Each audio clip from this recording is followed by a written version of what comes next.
Buongiorno e benvenuti a questa edizione del nostro telegiornale. Vediamo subito i titoli. Barca a vela di lusso affonda all'Arco di Porticello nel Palermitano a causa di una tromba d'aria, un morto e 6 dispersi, in 15 salvati, fra loro anche un bimbo di 1 anno a bordo, quasi tutti di nazionalità britannica. Il racconto dei pescatori, mai visto niente del genere, abbiamo trovato solo i rottami della barca. Maltempo anche in altre zone della Sicilia, colpito soprattutto il territorio di Messina, flagellato da un nubifragio, bomba d'acqua a Stromboli. Uova contro runner e ciclisti che si allenano a lungomare di Gela. Da qualche giorno un gruppo di teppisti ha preso di mira gli sportivi.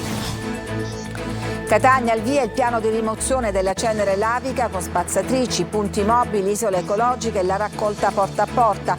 Domani sarà possibile esporre i sacchetti con la sabbia nera. Fenicotteri che si avventurano tra i bagnanti delle coste ragusane. A spingerli fuori dai loro habitat naturali c'è però la siccità. Calcio, il Catania batte il Crotone ai rigori e supera il turno di Coppa Italia di C. Prossimo avversario il Trapani. Toscano parla di vittoria meritata dei ragazzi.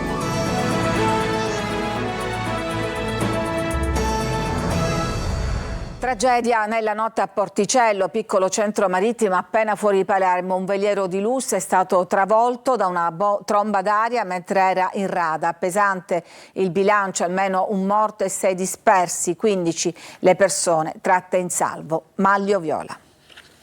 Una vittima accertata, 6 dispersi, 15 persone salvate, fra cui una bambina. È il drammatico bilancio dell'affondamento di uno yacht battente bandiera inglese avvenuto in rada a circa 50 metri dalla riva di fronte al porticciolo di Porticello nel Palermitano. Una tragedia del maltempo assolutamente inattesa che si è consumata fra le 4 e le 5 del mattino. Il Bayesian, un'elegante barca a vela di 56 metri con stazza lorda di 473 tonnellate e 436 metri quadrati di pontili, progettata per viaggi di lusso, batteva bandiera britannica. Il grande veliero dell'imponente albero era in rada e si considerava al sicuro. Tutto è successo in pochi istanti: il maltempo, la tromba d'aria, l'albero che si spezza, l'ancora che non regge, l'imbarcazione che cola a picco. Ora si trova a 49 metri di profondità. Il grande yacht con 10 membri d'equipaggio aveva 12 passeggeri, 22 persone in tutto. A bordo c'erano per lo più britannici, ma anche un neozelandese, un uomo della Sri Lanka, 2 anglo-francesi, un irlandese.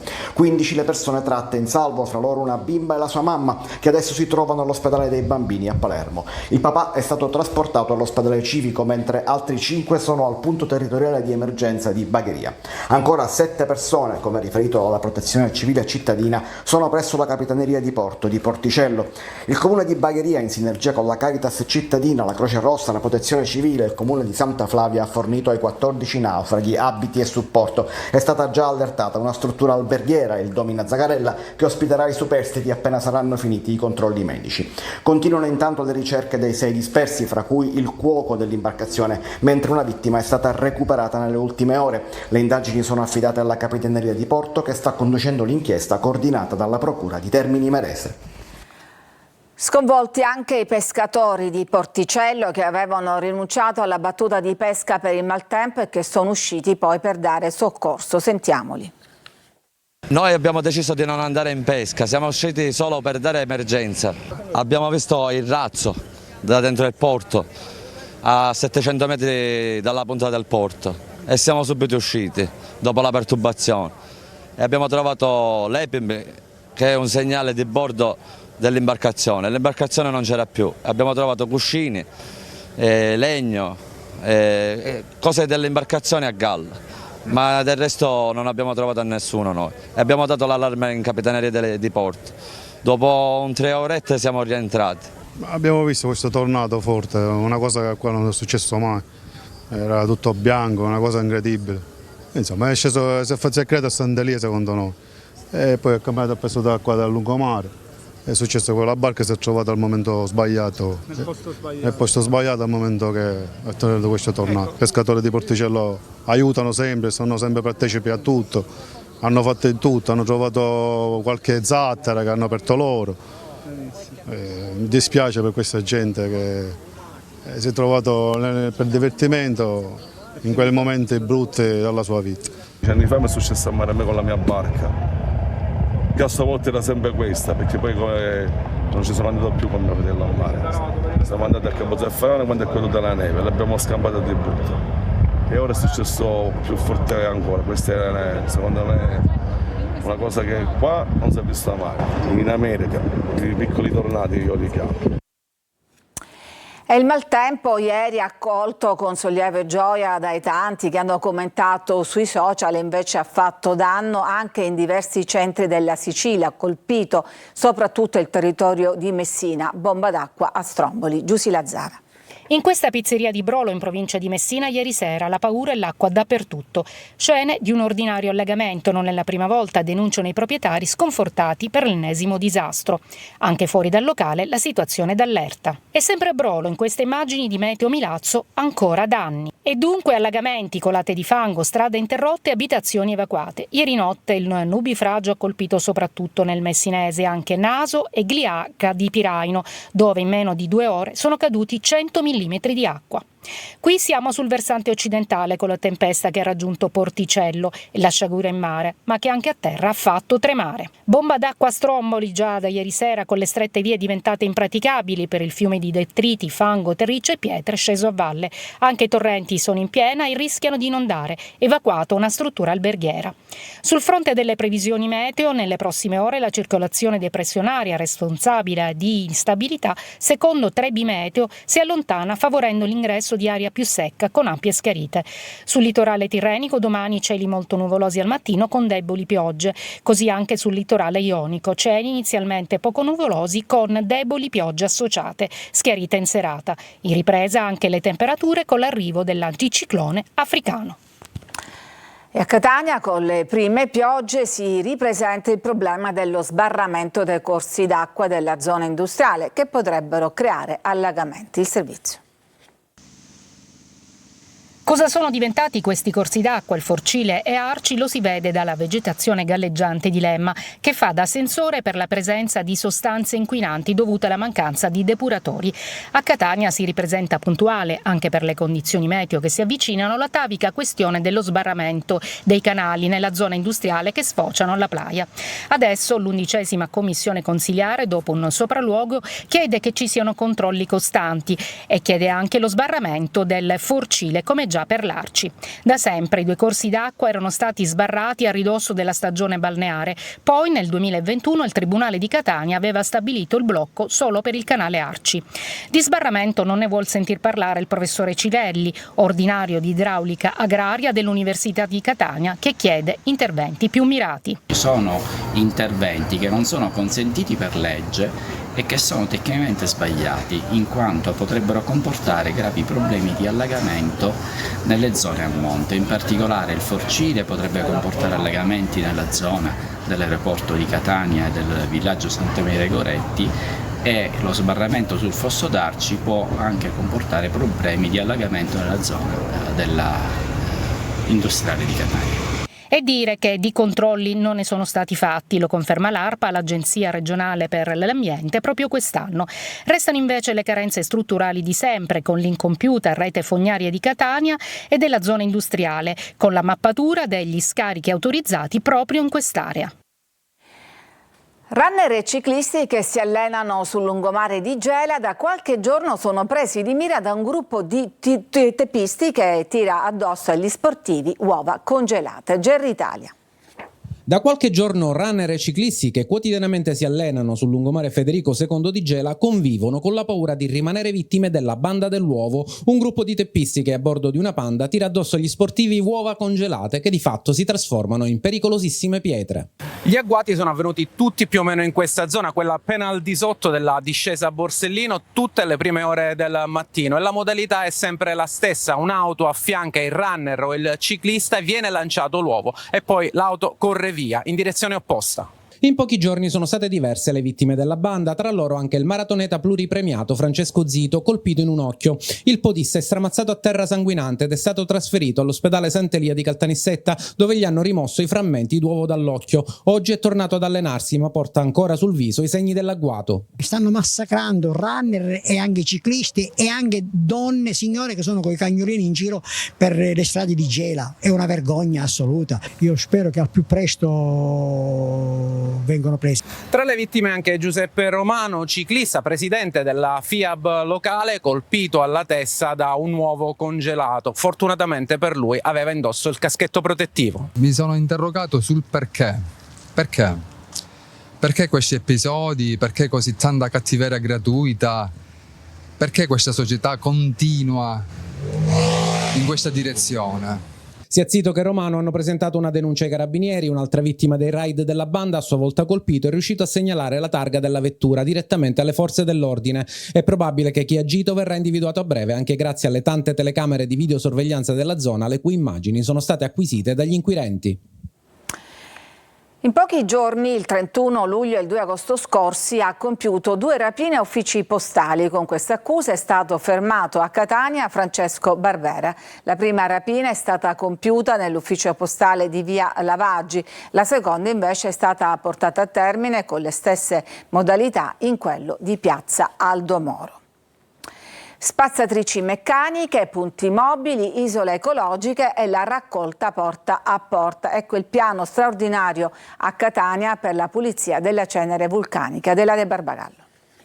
Nelle isole ecologiche i cittadini conferiscono i sacchi pieni di cenere vulcanica. Questo cassone è già quasi pieno, tra poco sarà sostituito. Siamo a Picanello. Sono diversi cittadini che hanno raccolto l'invito di conferire qui la cenere vulcanica. Già da questa mattina stanno conferendo. Da stamattina dalle ore 7 c'è stata molta affluenza, i nostri concittadini stanno rispondendo nel raccogliere la propria terra e buttarla presso l'isole ecologica di pertinenza. Dobbiamo essere civili, no? Catanesi dobbiamo essere fieri di esserlo. I cittadini alle prese con la rimozione e lo smaltimento della cenere vulcanica possono utilizzare anche i punti mobili.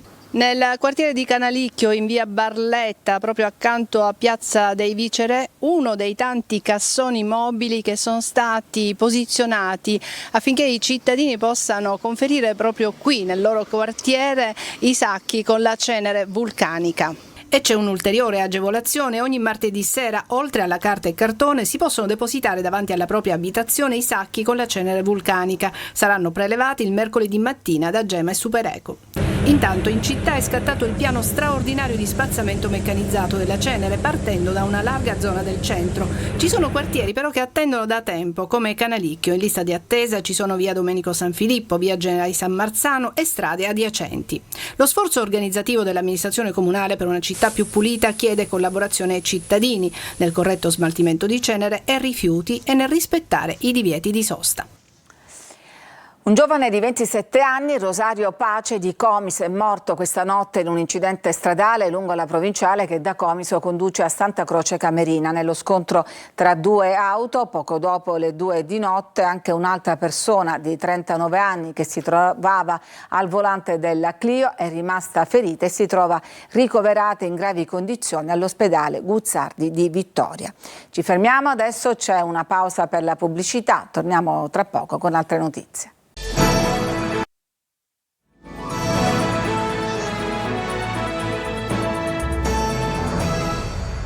Fenicotteri che si avventurano tra i bagnanti nelle spiagge ragusane, un incontro suggestivo e pieno di fascino. A spingerli fuori dal loro habitat naturale però è la siccità. Veronica Barbarino.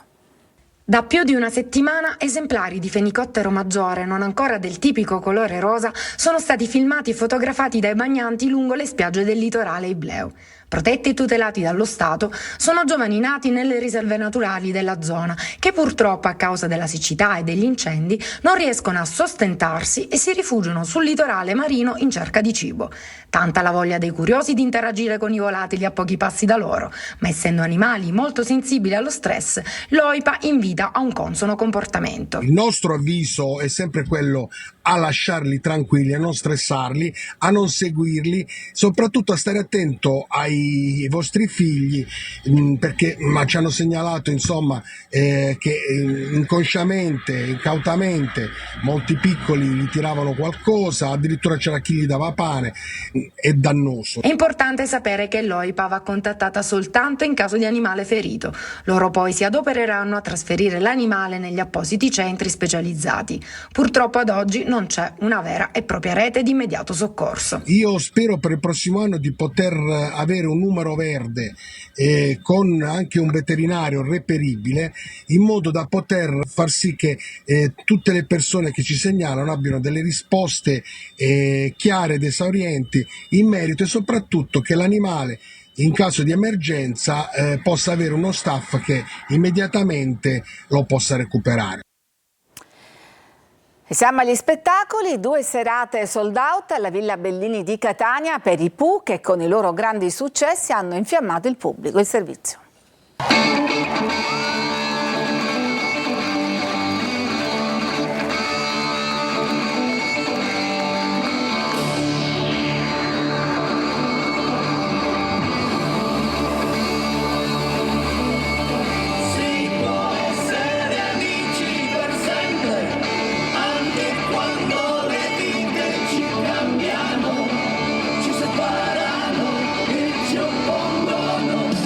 Amici per sempre, un forte legame con i fan e tra loro uniti da decenni di musica. I Pooh, la band che ha fatto la storia della musica italiana, continua a incantare il pubblico e per 2 sere alla Villa Bellini di Catania ha fatto cantare a squarciagola i fan.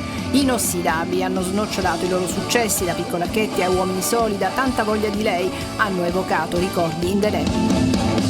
Di giorno, tutto l'inverno, io canterò per te. Se ti senti un aliante che cade, strade d'aria vai da me. Un vero e proprio rito collettivo con intere famiglie a celebrare. Ci fermiamo, adesso c'è un'altra pausa e poi torniamo con la pagina sportiva per raccontarvi la prima vittoria in campionato del Catania. A tra poco.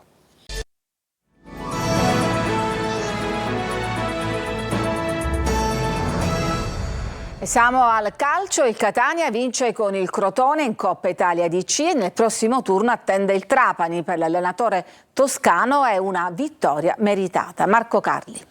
Una vittoria di rigore dopo 120 minuti che hanno detto che il Catania deve crescere, come ovvio, ma che ha possibilità e attributi. Dopo un primo tempo complicato ma senza rischi, gli etnei hanno cambiato qualcosa nella ripresa, diventando un po' più simili a quello che chiede l'allenatore. Avevo capito che potevano farlo, quello che hanno fatto il secondo tempo, di essere aggressivi, di essere più sui riferimenti, di rischiarsi qualcosa anche nell'1 contro 1, e l'hanno fatto bene.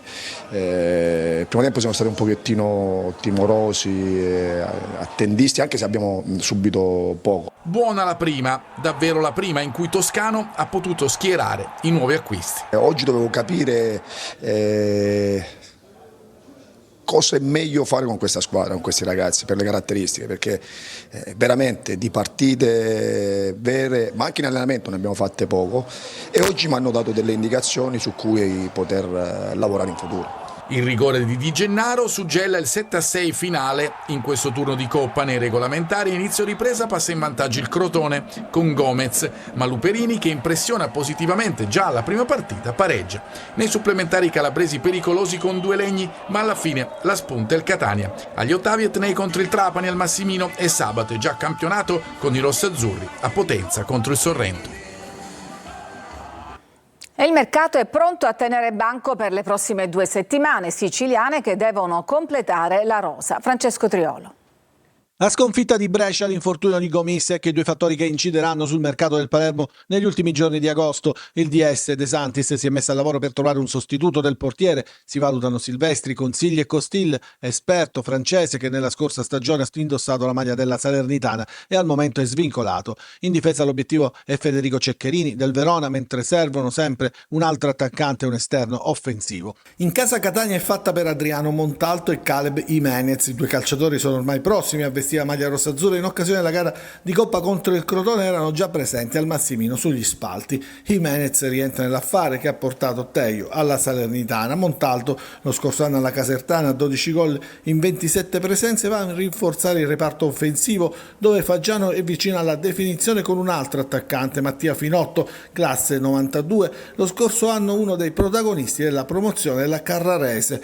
Il Trapani, prossimo avversario del Catania in Coppa, ha già vinto un derby con i rossazzurri, quello sul mercato per l'esterno offensivo Davide Merola, di proprietà del Pescara. Sul mancino scuola Inter c'era infatti la settimana anche il Catania, un gran colpo per il club di Antonini dopo quello di Lescano e di Carriero. A Messina è ufficializzato l'ingaggio di Francesco Rizzo, il difensore 26enne che lo scorso anno si è diviso tra Turris e Racanatese. In uscita c'è Domenico Franco, il centrocampista che ha chiesto la cessione e dovrebbe andare al Picerno, ma in riva allo Stretto i nodi sono altri e sono rappresentati dal clima di contestazione che non accenna a diminuire nei confronti della proprietà.